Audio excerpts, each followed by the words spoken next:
You're not the only person they've tried to do that with. Oh, they do to everybody. So who are the other people that they've decided you're going to be the mouthpiece? Is Andrew Yang one of those people? Like Absolutely. Andrew Yang is 100% somebody that's been called in the room. That's and given the universal credit score and universal income, and that's all Davos Group, UN, Klaus Schwab stuff. Really? Allegedly. So, allegedly. You have to introduce the button. Yeah, we have a button that Because we says can't talk about a guy running for public office. God forbid. God forbid Oh my we have God. an opinion on the mayor. Shut up! I deserve double slap. Give me another bottle. That's right. Get another bottle. Do we have one? All right, grab it. But okay, so Andrew Yang, a perfect example, right? He gets brought in. He runs. He has an interesting campaign. Maybe he's separate from these influencing factors, right? These powerful people. And then all of a sudden he gets a job at CNN out of nowhere. When he gets a job at CNN, wasn't he like a commentator? When he gets a job, is that how you know? You're like, oh, okay, he's plugged in. I have nothing against Andrew Yang. I see how when he was unpopular, they kept pushing him, and then I know what the Davos Group initiative. What is the Davos Group? Like, break that's that down Klaus for us. Schwab. What is that? Break that down for us. If you go down to the UN building in New York, it's a few miles from here. It's all like, you won't live in cities soon. You won't have families soon. Soon you'll live in communes, which is literally like living in a tent city or living permanently in boot camp. And it's like communism.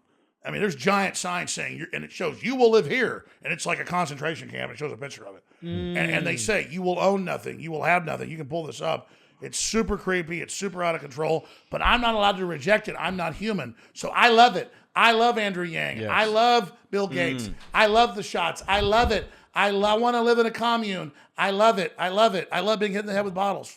Well, I'm not going to do it just yet, but anyway. Okay, so just build that suspense. We're going to build it. It's going to sit there. It's going to be nice and now. good. You might have to hit me, but be careful. You can cut your finger. I'm smart. I know. I'll hit you in the back of the head. Thank you very much. So, okay, so I guess my curiosity is, who are these other figures? So Yang is one of them. You think he was brought in. They bring you in, they sit you down like they did with you, and they're like, listen, you're an influential figure. People listen to you. They care about what you have to say. I'd say it's more like baseball cards. Okay. These globalists collect baseball cards. They collect yachts. They collect mistresses. They collect art. And then anybody they see that's an up-and-comer, just like Hollywood tries to sign, a good star, or music would try to sign up Jimi Hendrix. I mean, they just go out and talent scout and try to buy everybody up. And everybody gets the same speech. Oh, you're going to be a big star. You're going to, you don't want to be on this crusade. You want to be on this big star. And you'll be able to influence us once you join us and work with our larger agenda. You'll come to these meetings and all the rest of it. But I already had family and people that were, involved in some of that. Yeah. And I already knew the story. Right. Already knew what was going on. Right. Okay. And then can you tell me any other people you think who are also part of this? Hollywood people. Name names. It could be Hollywood. It could be politics. Like, just who are the people that we've looked at and you're like, why the fuck are you famous? Like, do you ever look at someone and go, why the fuck are you famous? Well, that's like The Rock. You look at The Rock and you go, that guy is super funny. He's photogenic. He's super good looking. We know why he's a movie star. Exactly. Arnold Schwarzenegger. You know why he's a movie star. But yeah, a lot of these people who are the fakes, it's because they are little corporate mouthpieces that go out and say what they're supposed to do. And I think somebody like this, like Stephen Colbert, he was funny as the Stephen Colbert character. He was really good. Yeah. Whenever the jokes were being written by Jon Stewart.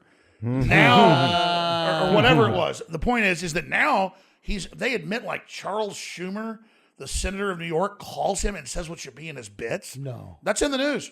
No. Same thing with some of the funnier late night guys who used to be really funny. Yeah, you wonder, why aren't they funny now? Yeah. They admit in the news that they get calls from Democrat spokespersons, and like Senator Schumer goes, I'd like you to talk to this guy. He's my cousin. He's a funny guy.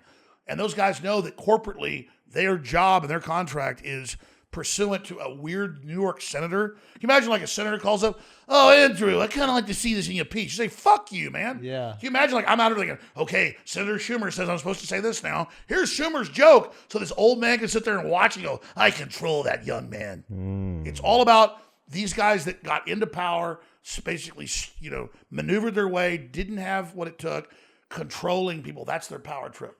So the power trip is finding these figures that do have talent and then utilizing that talent to exalt their opinions and views on the world. Absolutely. And let them build up and get a following. First, so they have the trust of the people, and then we flip them. Bingo. And the people that they don't flip, they got to silence. Yes. And that's what happens with you. They tried to do that with Joe. Instead, we just rush the whole fucking system, say fuck you, and we have a whole new renaissance. Because all a renaissance is, it's not a utopia. It's saying all the old fucking weird shit, we throw it out. All the old weird shit's like, oh, rainbow flags, oh look, black people. It's all exploiting gay people and black people. There's nothing to do with rainbow flags and gay people. They're just literally sitting there putting that out. We need a total renaissance to overthrow the entire thing and empower everybody. What you're saying, you're not saying let's get rid of rainbow flags and black people. That's what it sounded like. You're saying people use mascotting the rainbow flags and the black people. Get rid of the front. Get rid of Imagine the if I walked blacks. in here today and I said, I really like black people. Yeah. Do what I say. I like black people. Like, well, you're a fucking opportunist. I see what you're saying. But this is interesting. No, I'm saying don't get rid of rainbow flags and black people. No, I'm get saying, rid of the people that are using rainbow flags and black people. I'm just saying stop listening to them. Yeah. Like when some defense contractor has a rainbow flag, you're like, dude, that's not, You're killing people, but you're using this rainbow flag, so we As think protection. You think you have good intentions, and you opportunistic. don't. So all I'm trying to It's do predatory. No, but it does make, listen, I don't know if it's 100% true, but it does make perfect sense that a guy like Stephen Colbert, who was absolutely hilarious when he was on the Colbert Show, he was absolutely hilarious when he was on the Daily Show, moves to this late night show and is just not funny. He's just not because funny. they give the speech writers, they give the joke writers, here's the talking points, make it funny. Now, we assume, here's the thing, we assume as comedians, we're like, oh, being on network TV limits your ability to be funny. But you're not saying that. You're saying once you're on network TV, you're part of this system that dictates the opinion of the joke. Only starting about 10 years ago, because before they thought news could manipulate people, but people learned that news was bullshit. And so they went, okay, what do they still trust? They trust comics, they trust movie stars. So comics and movie stars were always political, but they fully came in, and now their full thrust is that.